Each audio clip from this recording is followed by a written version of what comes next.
Boa noite, pessoal. Tudo jóia? Espero que esse vídeo chegue até aos lares de vocês, gozando da mais perfeita saúde, né? Com fé, perseverança de que tudo isso que nós estamos vivendo vai passar. E a nossa rotina em breve vai retomar, né? Vamos passo a passo, conseguindo nos reorganizar, nos adaptar a essa nova realidade, né? Que nós possamos utilizar esse tempo em nosso favor, que não nos deixamos seduzir, né, pelo ócio, que a gente, enfim, aproveite esse tempo com a nossa família, aproveite esse tempo para, né, estudarmos mesmo, ir em busca daquele conteúdo que às vezes o dia a dia, a correria não nos deixava ir atrás. Que a gente possa aprofundar os nossos conhecimentos, tá? E quando eu digo conhecimento, não só relacionado à disciplina, ao curso, mas interno mesmo, né? É um momento que, se nós formos buscar avaliar pelo lado positivo, é um momento em que nós estamos mais próximos dos nossos familiares, né? Não podemos, no entanto, ter contato com amigos e outros familiares que estejam longe, o quanto isso tem nos feito falta, né? Repensarmos como um todo a nossa vida. Eu acho que se for para a gente buscar o lado positivo de tudo isso, nós vamos chegar a esse resumo, né? Ou seja, de dar mais valor aos pequenos detalhes, que a gente não se esqueça de tudo isso que a gente está vivenciando tão logo nós retomemos a nossa rotina, né? Que isso sirva de fato de lição para que a gente seja um país melhor, sejamos uma sociedade melhor, sejamos pessoas melhores, né? Dentro da nossa família, dos nossos lares, do nosso trabalho, de todos os grupos que a gente frequenta. Então é com essa esperança que a gente vai iniciar ao nosso conteúdo, certo? Então, só para a gente retomar rapidinho, né, já se passaram alguns dias, mas vocês se recordam, perdão, de que nós estávamos discutindo a respeito da ação e dos critérios de delimitação de competência diante a propositura de uma demanda. Então, nós começamos com as questões mais gerais, né, genéricas, a respeito da delimitação, da competência, do que é a competência frente à jurisdição. Então, nós vimos que a atividade jurisdicional ela é bem ampla e ela vai ser delimitada justamente pelos critérios de competência, que podem ser relativos, né, a território, como é o caso da delimitação da competência interna e internacional, muito embora existam os institutos da cooperação internacional, como nós vimos também. Essa competência interna, ela vai ter critérios de delimitação a começar pelo órgão jurisdicional competente, se justiça estadual, se justiça federal, quais são os critérios que vão delimitar esse formato, estes instrumentos para atividade jurisdicional. Então, como critérios da delimitação da competência, no que diz respeito à competência interna, a gente vai então entender que essa delimitação vai se dar tal qual vai se dividir a função jurisdicional entre os vários órgãos da Justiça Nacional. Então, vamos pegar aqui, nós já vimos, né, que o nosso Estado democrático de direito, ele é tripartite, entre um dos poderes se encontra a atividade jurisdicional, e para a execução dessa atividade jurisdicional, nós temos que ter aqueles órgãos investidos de jurisdição. E quais serão estes órgãos? Como eles vão ser distribuídos em todo o território nacional? Então, a gente vai ter um critério delimitado lá pela Constituição, lembra do caráter residual da Justiça Federal? Lá do artigo 109 da Constituição Federal? Então, nós vamos, num primeiro momento, verificar isso. O que dispõe o artigo 109 da Constituição Federal? Né, compete ao juiz federal processar e julgar. Ali ele vai ter uma relação que basicamente vai trazer como partes a União, as autarquias e fundações públicas, certo? Seja como autora, seja como ré. Outro detalhe também é que, excluindo, né, as hipóteses que constam lá do artigo 109 da Constituição Federal, a gente vai ter todo o restante como sendo da competência estadual, da justiça comum. E também dentro dessa esfera, justiça comum, né, nós vamos ter que observar como vai se dar a competência de foro, a competência de juízo, e nós vamos entender então todos estes critérios de delimitação de competência. O outro detalhe também que é interessante a gente observar, vocês receberam um material aí, que é o slide, e eu estou seguindo a aula exatamente de acordo com esse slide, tá? Essa aula, ela foi formulada tomando por base os livros, né, que se encontram no material de apoio do Humberto Teodoro Júnior, certo? e do Fred Didier. Então, se vocês quiserem buscar esse conteúdo, buscar onde essa aula foi preparada, esse slide, né, vocês têm condições de consultar o material de apoio que eu disponibilizei para vocês lá, que são os livros do Humberto Teodoro Júnior e do Fred Didier, ok? Bom, em relação à competência de matéria civil ou civil, o que nós temos que observar, pessoal? O seguinte, por que aparece ela como sendo um caráter residual? Né? E o que é esse caráter residual? Bom, é o seguinte, naquilo em que a legislação processual, por exemplo, penal, tributária, trabalhista, for silente, nós vamos exatamente aplicar os dispositivos e as disposições da Lei Processual Civil. Então, a legislação processual civil tem esse caráter complementar, suplementar. Isso quer dizer que, mesmo na esfera penal, mesmo na esfera trabalhista, mesmo em outros âmbitos do direito, quando faltar complementação, quando faltar disposição expressa da legislação processual de cada uma dessas áreas, nós poderemos buscar na Lei Processual Civil essa complementação. Um exemplo bem claro, tá, que a gente poderia citar, aqui rapidinho, eu até vou pesquisar para disponibilizar a vocês, é a questão da contagem dos prazos processuais, né? Então, aqui a contagem dos prazos processuais penais, certo? Olha só que curioso, lá na contagem dos prazos, no Código de Processo Penal, a gente tem o artigo 798 do CPP, tá? Que é o Código de Processo Penal. Então, aqui, deixa eu só abrir ele para eu poder fazer a leitura direitinho para vocês. E lá no 798, a gente tem o seguinte, a disposição de lei expressa, dizendo o seguinte: todos os prazos correrão em cartório e serão contínuos e peremptórios, não se interrompendo por férias, domingo ou dia feriado. O que eu quero dizer para vocês com isso? É o seguinte, é simples. Quando a gente fala dessa natureza residual da Lei Processual Civil, né, nós temos a seguinte característica. O atual CPC, vocês sabem disso, entrou em vigor e trouxe uma modificação no que diz respeito à contagem dos prazos. O que isso significa? Na legislação processual civil, os prazos no processo civil, quando forem computados, eles só vão considerar os dias úteis para fins de contagem, beleza? Então, vamos lá, eu tenho um prazo, né, que vai correr, vamos tomar, por exemplo, essa hipótese agora, essa medida de urgência determinada pelo Covid-19, né? Várias instituições, dentre elas o Poder Judiciário, mas vários órgãos e entidades também administrativas, a título de exemplo, a gente poderia citar Receita Federal, Inmetro, ANP, o próprio IBAMA, várias dessas entidades, vários desses órgãos administrativos determinaram a suspensão dos prazos processuais. Então, isso se aplica tanto aos processos judiciais quanto aos processos administrativos, beleza? Tá. O que significa essa suspensão? Vamos lá. Tomando por base a resolução do CNJ, que falou que os prazos ficam suspensos até a data de 30 de abril, ok? Significa dizer que, uma vez iniciada a contagem dos prazos, a partir da resolução, eu vou contar os dias úteis, vou suspender a partir da resolução, veja, não falou em interrupção, né? Ou seja, esses prazos não serão recontados ou reiniciados, a gente vai continuar a contagem a partir, então, da época em que eles retomarem a atividade jurisdicional e nós vamos computar apenas os dias úteis.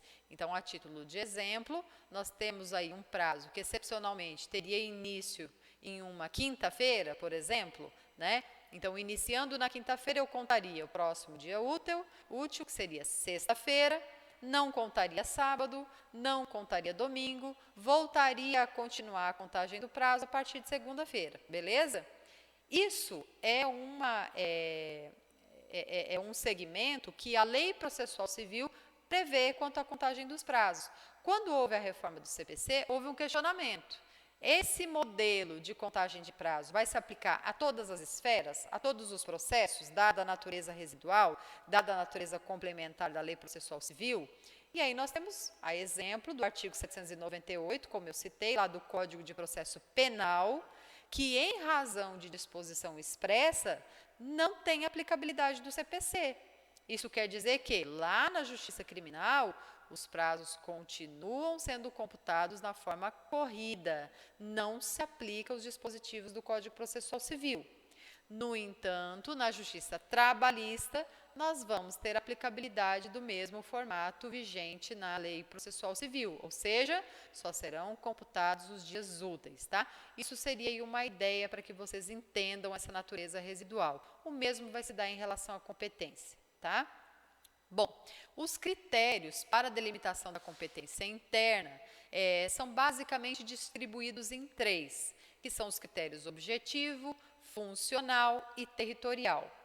O objetivo, ele se dá em razão do valor da causa, natureza da causa ou qualidade das partes. Gente, é simples isso, não precisa ter nenhum receio quanto a estas modalidades. Vamos lá, em relação ao valor da causa, o que determina se uma demanda vai ser processada no juízo comum ou se vai ser processada, por exemplo, no juizado especial? Um dos critérios não é justamente o valor da causa? A gente não tem legislação que disponha a esse respeito? Concordam comigo que então é um critério de delimitação de competência?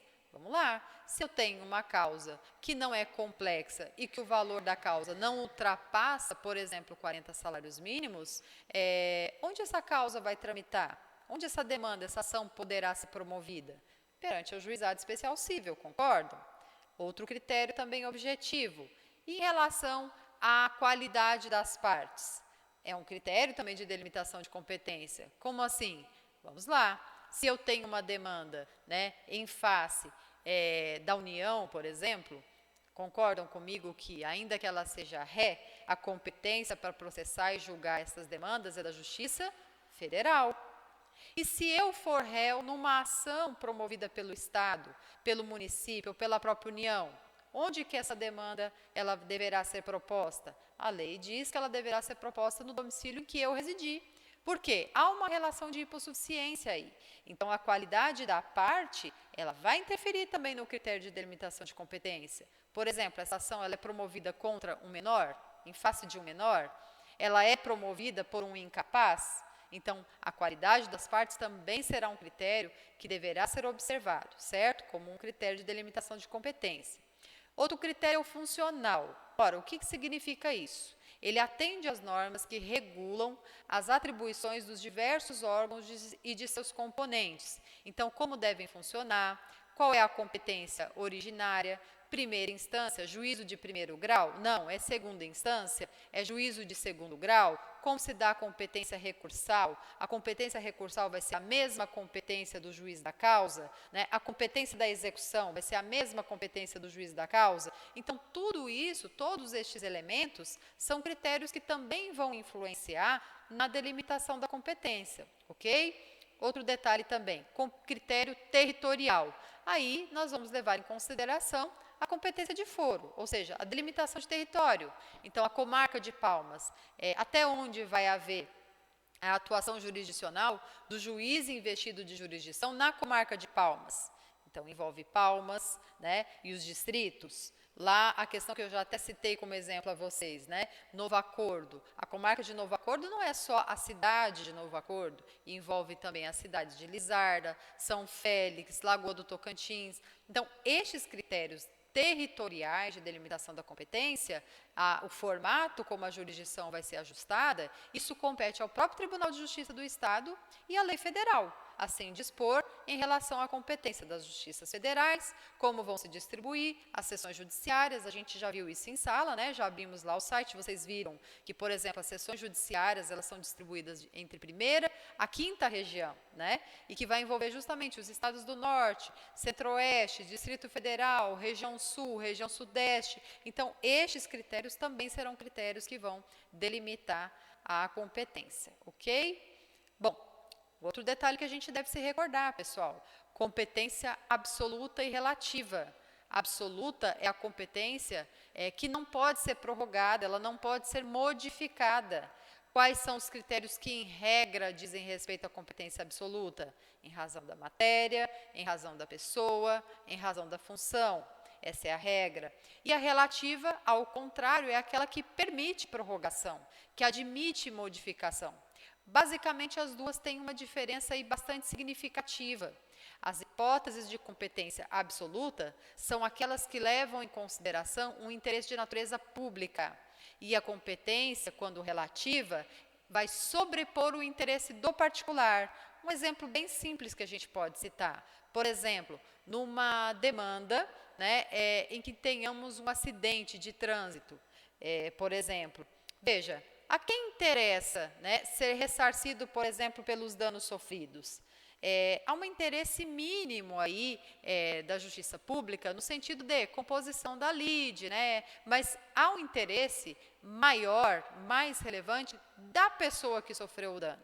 Então, essa pessoa, a lei permite que ela possa escolher como critério de delimitação de competência ou o local do domicílio do réu, ou o seu próprio domicílio, ou ainda o lugar do fato ou ato, tá? Todos com competência para julgar e processar essa eventual demanda reparadora. Então, nós temos, né, na nossa própria legislação, dispositivos que, com relação à competência, vão definir aqueles de caráter absoluto e aqueles de caráter relativo. Na prática, o que muda isso? Se eu tenho um processo que foi ajuizado em um juízo incompetente, todos os seus atos poderão ser declarados nulos.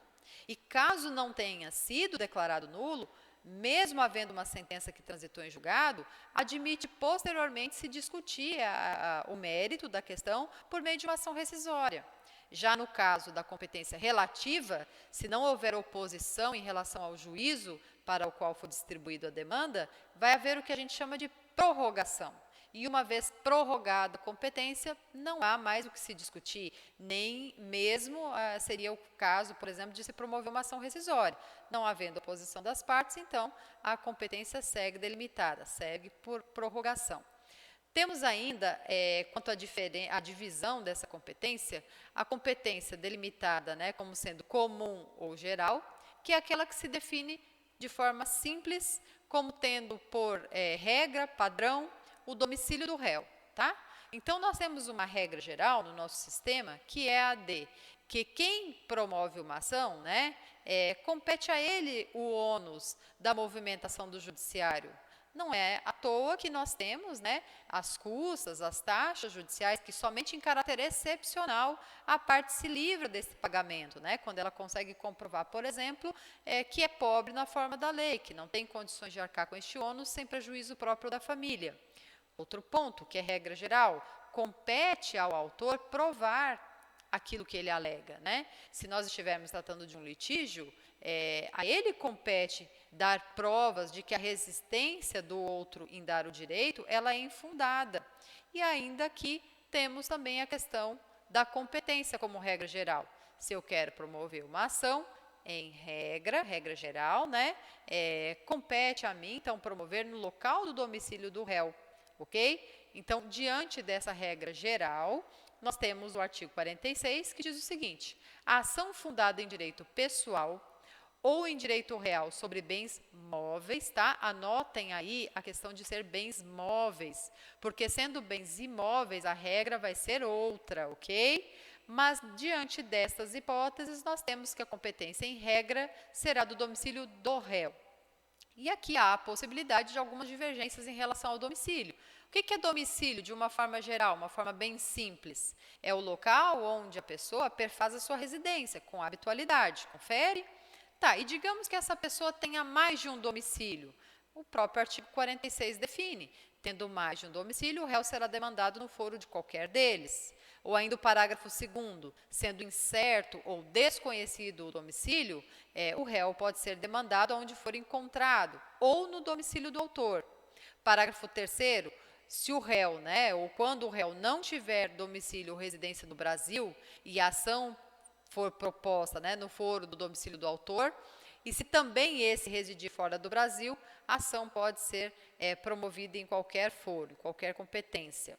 Havendo 2 ou mais réus com diferentes domicílios, serão demandados no foro de qualquer deles, a escolha do autor. O que o profissional, aí, no caso o advogado, vai optar? por aquele foro que gere menor onerosidade à parte. Porque a gente falou, existem as custas, existem as taxas judiciais que dizem respeito ao pagamento, por exemplo, em relação ao deslocamento do oficial de justiça, né, a entrada em vigor dessa ação. Então, tudo isso tem que ser verificado também. E no que diz respeito ainda à competência, né, no caso de execução fiscal, ela será promovida no domicílio do réu, no de sua residência ou no do local onde for encontrado. Aí a gente pode até fazer um link ali, porque a execução fiscal é um meio utilizado, né, em regra, pela União, os estados ou municípios, na execução, por exemplo, de tributos, né?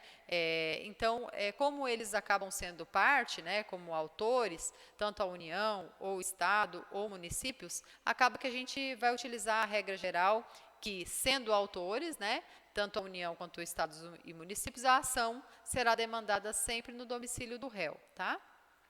Bom, no que diz respeito às competências especiais, né? Aí o que muda? Bom, para você identificar se é o caso da delimitação de uma competência de natureza especial, o que você vai levar em consideração?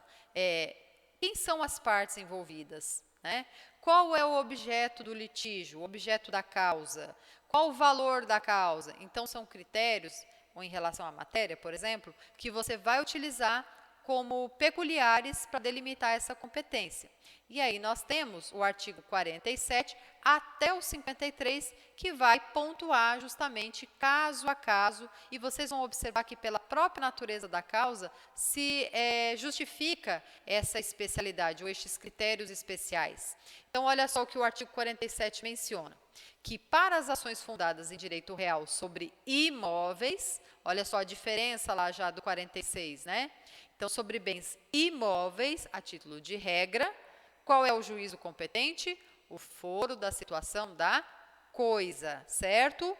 Então, como regra, toda vez que se discutir sobre propriedade, servidão, divisão, demarcação, questões sobre obra, as questões referentes à coisa, né, especificamente, o juízo competente será justamente o da situação da coisa. Então, vamos imaginar que eu esteja discutindo a respeito de uma propriedade de um imóvel localizado na cidade de Palmas, beleza? Só que eu, proprietário, resido, meu domicílio é em São Paulo, vamos supor. E eu adquiri esse imóvel aqui em Palmas. E eu quero discutir a propriedade dele. Qual vai ser o juízo competente? Vai ser uma das varas cíveis da comarca de Palmas. Perdão. Vai ser uma das varas cíveis da comarca de Palmas, tá? E se for uma ação possessória? O que é uma ação possessória? Embora ela não discuta propriedade, ela discute posse. Então, são as ações de reintegração de posse, de manutenção de posse, interdito proibitório. Diante dessas hipóteses aí, a gente vai seguir o mesmo critério. Vamos pegar título de exemplo, tá?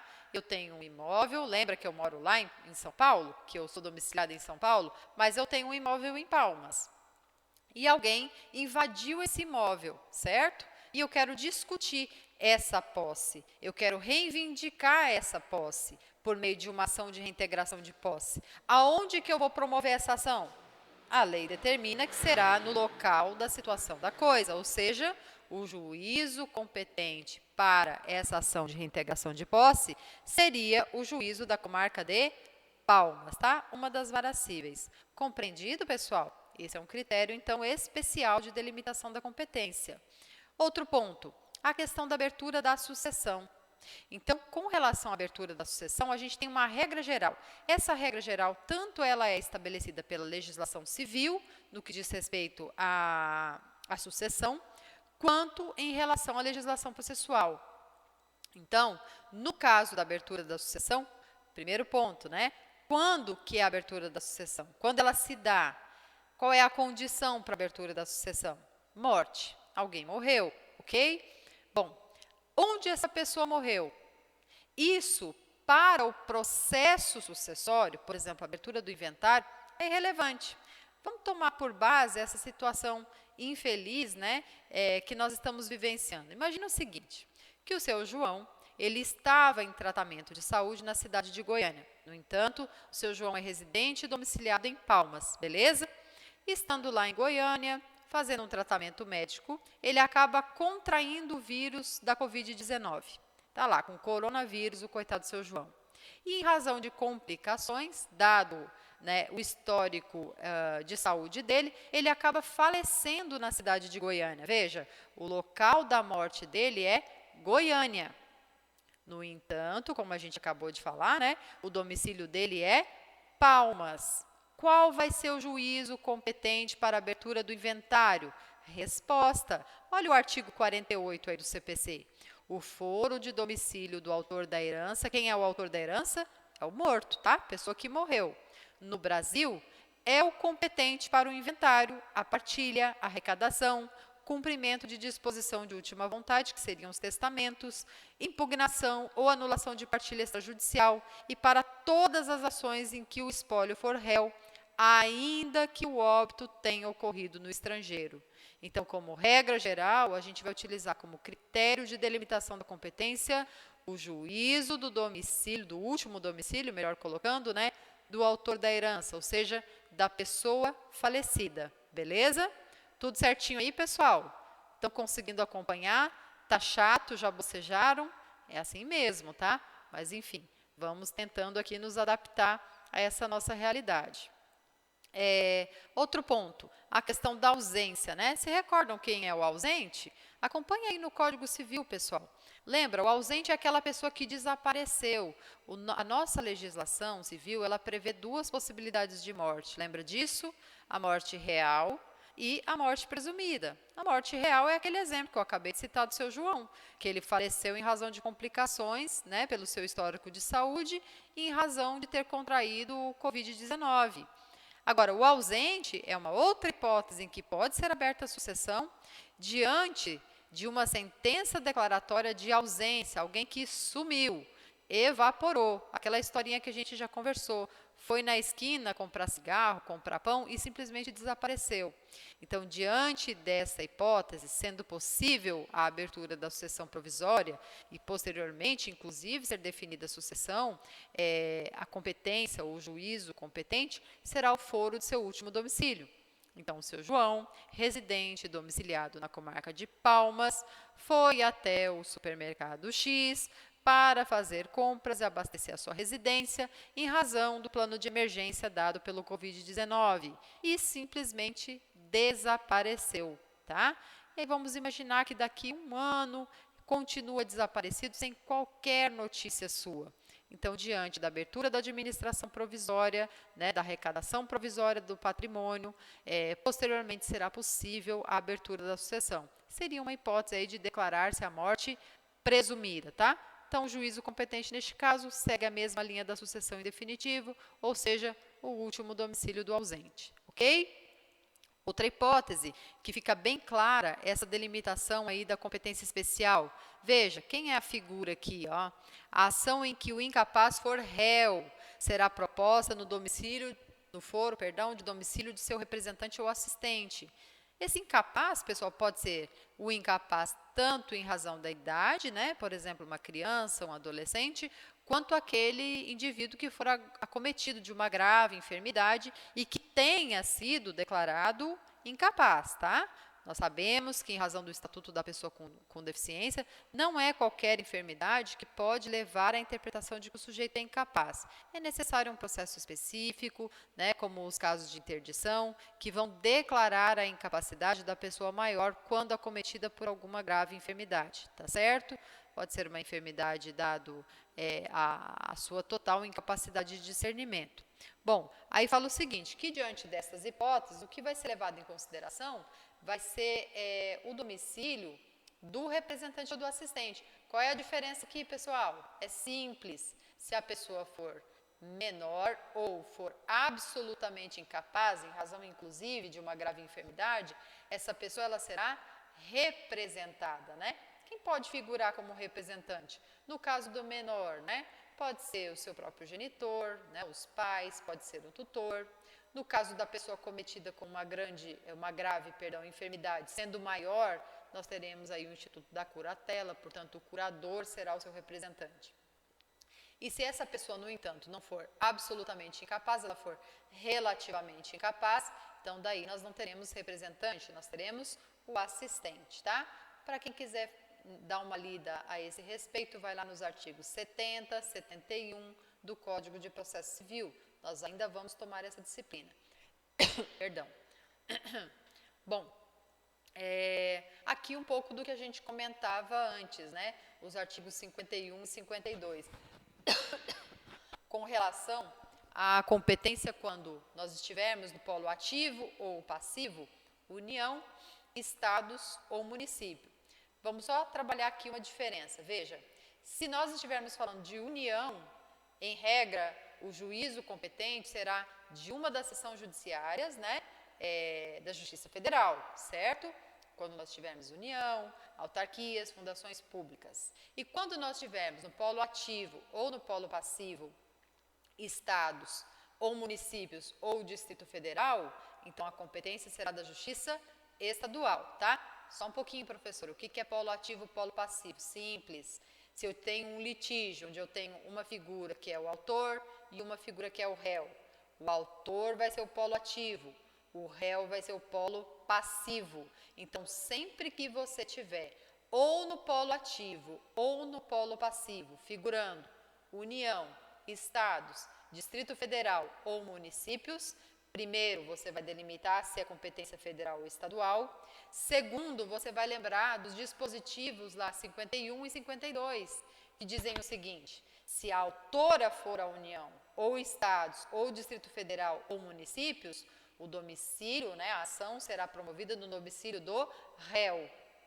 Se as pessoas, tanto física quanto jurídica, demandarem contra a União, estados, Distrito Federal ou municípios, neste caso, então, o domicílio será o domicílio do autor.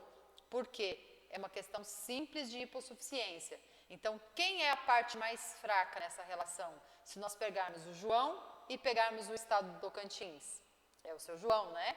Então, a ele compete, por exemplo, demandar contra o estado do Tocantins no seu domicílio. Então, se ele for residente domiciliado, por exemplo, lá em Gurupi, ele vai promover uma ação contra a Fazenda Pública do Estado do Tocantins. Ele vai ter que promover essa ação aqui em Palmas? Não. Ele vai poder promover em Gurupi, que é o seu local de domicílio, e a vara correspondente vai ser a vara da Fazenda Pública, certo? E se for o contrário? Então, é o Estado do Tocantins quem vai demandar contra o seu João. O seu João vai ser réu. Aonde que ela vai promover essa ação? Em Palmas? Não, vai promover em Gurupi, que é o local de residência e domicílio do seu João. Compreenderam? Tranquilo? Tudo certo? Gente, dá um pause aí, vai beber uma água, tá? Não tem importância não. Então, se ficou cansativo, eu compreendo, né? Enfim, mas vai lá, bebe uma água, dá uma respirada, sai ali fora. O bom de estar em casa é isso, né? Mas volta pra cá e volta focado, beleza? Bom, continuando então. Outro ponto que a gente tem que observar, também como critérios de competência especial, são aquelas que envolvem a matéria. Então, olha só o 53, inciso 1. Para ação de divórcio, separação, anulação de casamento, reconhecimento ou dissolução de união estável. Veja, quais são os critérios que você vai observar. Primeiro deles, a linha A, do domicílio do guardião de filho incapaz. Vamos contextualizar isso? É simples. João e Maria tiveram um filho, tá? Vamos imaginar que esse filho seja menor. Casaram-se na comarca de Palmas, onde Maria permanece, né, na guarda do filho do casal. E o João, dada a separação, acabou se mudando para a cidade de Porto Nacional. Perfeito? Bom, tendo em vista que o casal não pretende mais se reconciliar, o João pretende dar entrada, então, na ação de divórcio. Pergunta: aonde que o João vai dar entrada nessa ação? Lá em Porto Nacional? Não. A linha A diz que ele vai ter que promover a ação no local do domicílio do guardião do filho incapaz. Então, como a Maria está residindo em Palmas e está na guarda do seu filho menor, a ação de divórcio, neste caso, deverá ser processada perante ao juízo de uma das varas de família, aí já entra a matéria, né, pessoal, da comarca de Palmas. Compreendido? Por quê? Porque ela está aqui com o filho menor. A linha B, se não tem filhos incapazes, qual vai ser o critério? O último domicílio do casal. Então, nesse mesmo exemplo que eu citei, eles casaram em Palmas, não tem filhos, a Maria continua residindo aqui e o João foi para Porto. Qual vai ser o juízo competente? Palmas. Por quê? Foi o último domicílio do casal. A linha C, se nenhuma das partes residir mais no domicílio, né? Então, vamos imaginar a seguinte situação. O João foi para Porto Nacional e a Maria foi residir em Miracema, ou Miranorte. E aí? Aonde vai ser promovida essa ação, tendo em vista que o último domicílio deles era Palmas, né, enquanto casados? Bom, como nenhum dos dois estão mais residindo no domicílio do casal, como eles não têm filhos menores, então a ação deverá ser promovida no domicílio do réu, tá? Então lembra que eu falei que era o João quem ia entrar com a ação de divórcio? Aonde que ele vai promover essa ação? Lá em Miracema, compreenderam? Porque é onde a Maria está domiciliada, tá? E agora, a linha D foi introduzida recentemente, né, incluída pela Lei 13.894, agora de 2019, quando houver hipótese de violência doméstica e familiar, aí a ação deverá ser promovida no domicílio da vítima, tá, pessoal? Então, independentemente dessas outras alíneas, é o local onde a vítima se encontrar, beleza? Esse é um dos critérios de competência especial. No caso da ação de alimentos, também matéria, né? Então, nós temos lei especial, inclusive, a Lei 5478, de 68. Então, quando se tratar de ação de alimentos, eu tenho duas figuras, que é o alimentando e o alimentante. O alimentando é ele que está em uma situação de vulnerabilidade financeira, econômica. É ele que está pedindo os alimentos. Então, diante dessa necessidade, o legislador entendeu por bem que, nas ações de alimentos, elas devem ser promovidas no local de domicílio e residência do alimentando, ou seja, de quem está pedindo alimentos, ok? Então, quando alguém entra pedindo para receber pensão alimentícia, essa ação de alimentos vai ser processada no local onde essa pessoa estiver residindo. Professora, mas é um menor, é um bebê. Bom, aonde está residindo o seu representante? Volta lá atrás. Quando como, né, que eu vou delimitar a competência quando envolve incapaz? No local onde estiver residindo e domiciliado o seu representante ou assistente, beleza? Número 3, inciso 3. Outras hipóteses aqui que fogem um pouco à regra da matéria relacionada à família. Então, linha A, do lugar, né, no caso das ações reparatórias. Onde está a sede para ação em que for ré pessoa jurídica. Então, você vai verificar ali, vai promover uma ação contra a pessoa jurídica, né? Que não seja, só abrir um parêntese aqui, tá? Que não seja referente a uma relação de consumo. Porque aí nós temos uma lei especial, que é o Código de Defesa do Consumidor, né? Que lá no artigo 101 dispõe que, nas relações de consumo, o juízo competente para tratar dessas ações é o juízo da residência e domicílio do consumidor, tá? Então, é uma exceção a essa regra, conforme nós estamos verificando. A linha B, onde se acha agência sucursal quanto às obrigações que a pessoa jurídica contraiu, onde exerce suas atividades para ação em que for ré, sociedade ou associação sem personalidade jurídica, onde a obrigação deve ser satisfeita para ação em que se lhe exigir o cumprimento da residência do idoso para a causa que verse sobre o direito previsto no respectivo estatuto. Vamos abrir um parêntese aí, tá?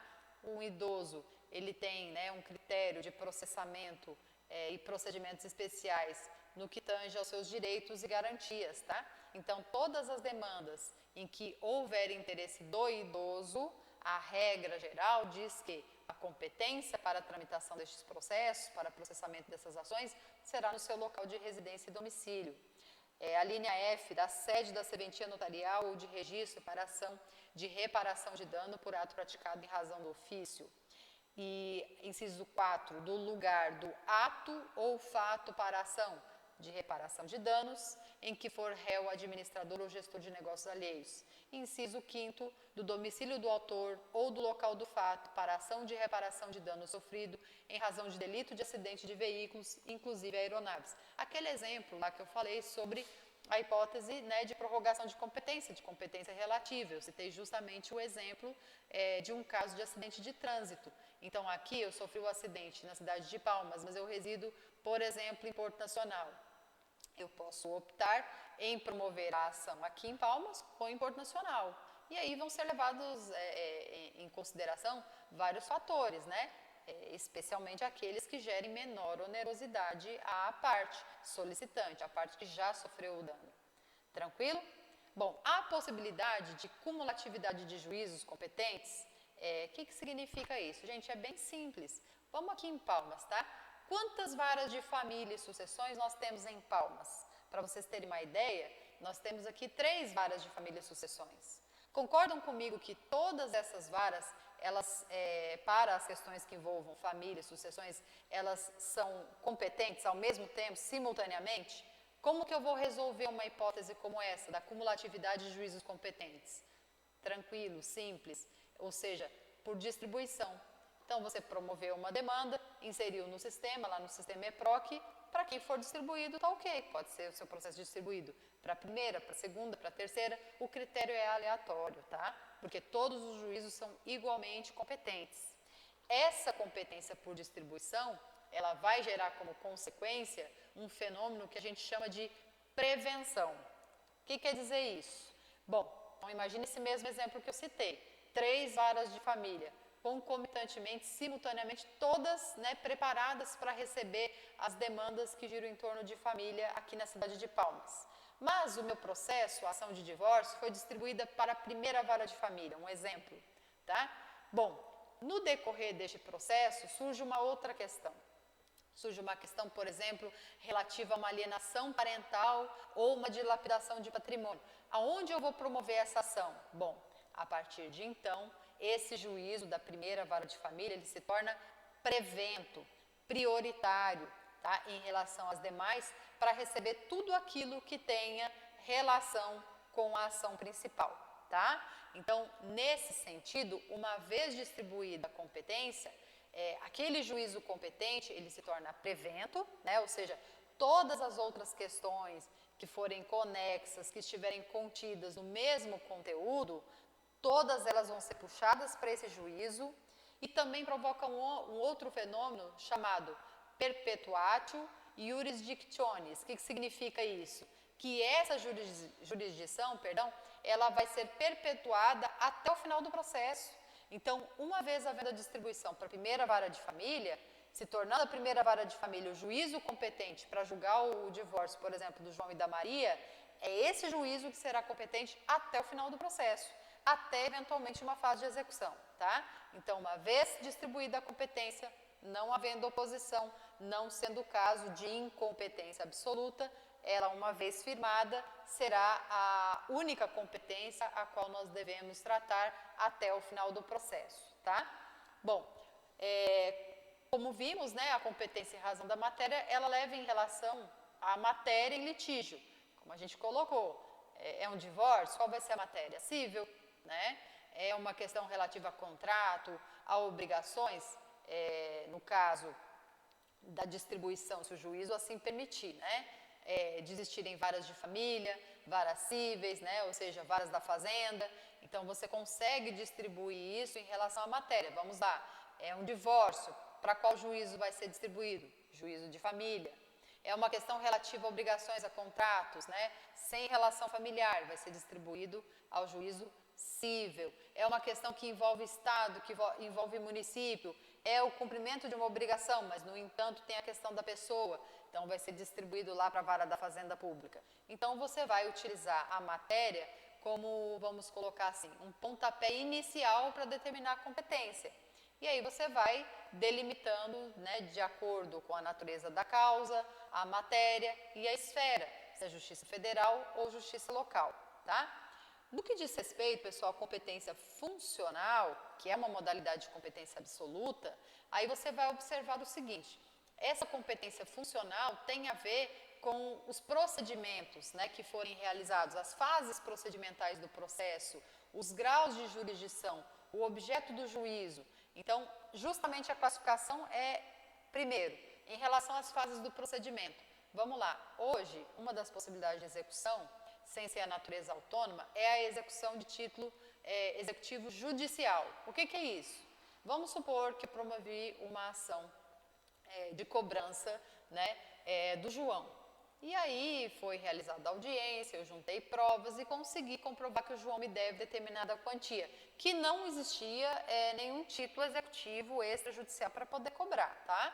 Eu tive então que reconhecer a existência dessa dívida, a existência desse direito por meio de um processo normal, um procedimento comum, por meio de uma ação de cobrança, e lá o juiz, né, sentenciou, julgou o mérito da questão e atestou que realmente João me deve determinada quantia. Sai a sentença, né, ultrapassados os prazos para recurso, o João não recorre, e aí essa decisão ela vai transitar em julgado. O que acontece? A partir do momento do trânsito em julgado, não tem mais oportunidade para discussão sobre o mérito. Então, o que eu vou fazer? Eu vou promover uma execução. E aí a execução para cumprimento de título judicial, ela se caracteriza como mais uma fase do processo. Então, eu tive uma fase de conhecimento, que foi a ação de cobrança, que vai desde a propositura da ação até a sentença transitada em julgado, e vai iniciar uma nova fase, a fase de execução, tá certo? Então, para cada uma, né, dessas fases, há a delimitação de uma competência. A título de exemplo, vamos imaginar que o João, que está me devendo, ele tem bens lá em Gurupi. Então, eu tenho que mandar um mandado de penhora, né, de arrecadação lá para Gurupi. Eu vou deprecar o juízo de Gurupi. Então, para a competência relativo à execução do mandado de penhora, ainda que provisoriamente, essa competência vai ser deslocada para Gurupi, mesmo que o processo originalmente seja de Palmas, um exemplo. Aí lá o João quer entrar, né, o João vai alegar que vendeu a casa para um terceiro e este terceiro vai promover, vai opor os embargos de terceiro sobre esse imóvel. Aonde ele vai promover? Aqui em Palmas, que é a origem do processo principal, ou lá em Gurupi?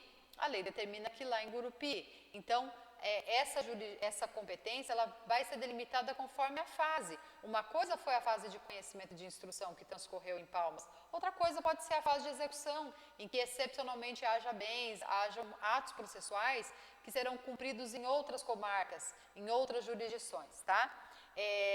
O grau de jurisdição, né? Então, o juízo de primeiro grau, a ele compete, enquanto juízo singular, as decisões de mérito, né, relativo às demandas, mas eu tenho também o segundo grau de jurisdição, que compete a uma turma, a um colegiado, para reavaliar as questões da decisão, né, por meio de interesse de alguém que queira reformar aquela sentença, reformar uma decisão, tá? Então, a competência funcional, ela pode variar pela fase do procedimento, nesse exemplo que eu citei, né, que é o processo de conhecimento, o processo de execução, pelo grau de jurisdição, se é juízo de primeiro grau, se é segundo grau, então você vai obedecer a estes critérios.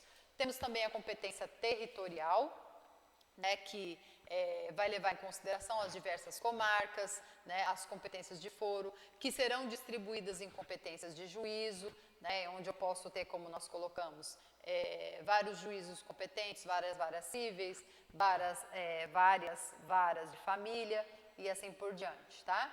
Com relação à modificação de competência, ela é possível? Tudo depende daquilo que a gente conversou antes. Que competência é essa?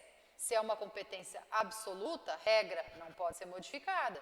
Se a competência é relativa, permite. Então, você vai ter que primeiro questionar se há possibilidade de prorrogação de competência ou não, tá?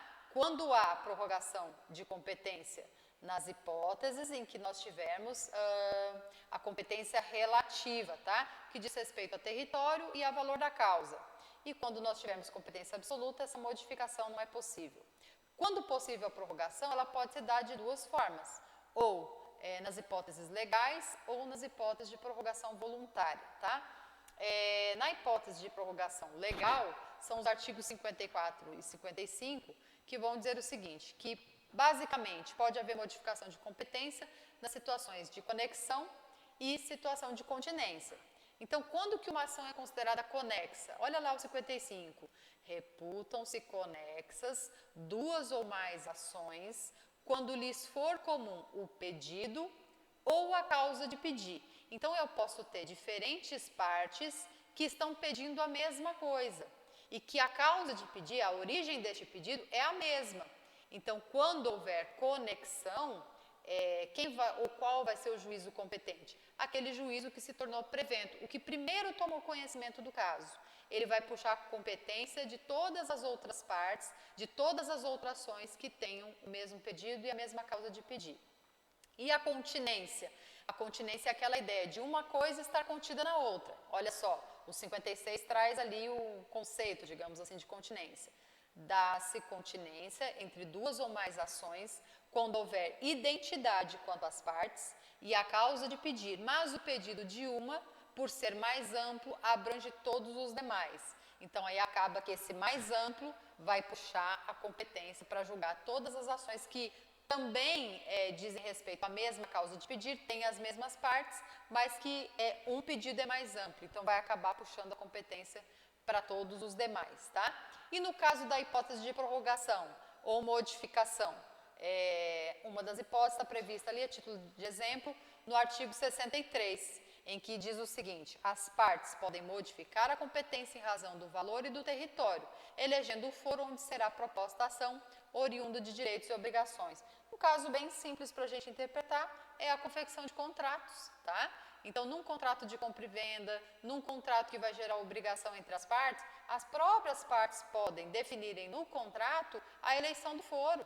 Então, vamos imaginar que eu estou aqui, né? De novo, não é uma relação de consumo, tá? Eu estou promovendo, celebrando um contrato entre particulares, uma das partes reside em Palmas e a outra em Goiânia. Elas podem escolherem o foro para dirimirem qualquer questão no futuro, oriunda deste contrato. Elas podem as duas escolher, olha, qualquer divergência vai ser o foro de Palmas ou vai ser o foro de Goiânia. Sim, podem, tá? O artigo 63 permite, entretanto, isso só é possível nos casos da competência relativa, tá? Pessoal, por hoje é isso. Espero que vocês tenham conseguido acompanhar o conteúdo tanto na legislação quanto em relação ao material de apoio que eu vou disponibilizar a vocês e consigam realizar as atividades, tá bom? Um grande abraço, até a próxima semana. O próximo vídeo vai ser justamente com a correção das questões que eu irei passar para vocês. Boa noite, pessoal. Boa noite a todos. Espero que esse vídeo chegue até vocês estando todos gozando de perfeita saúde, né? Que embora estejamos um pouco assustados ou meio que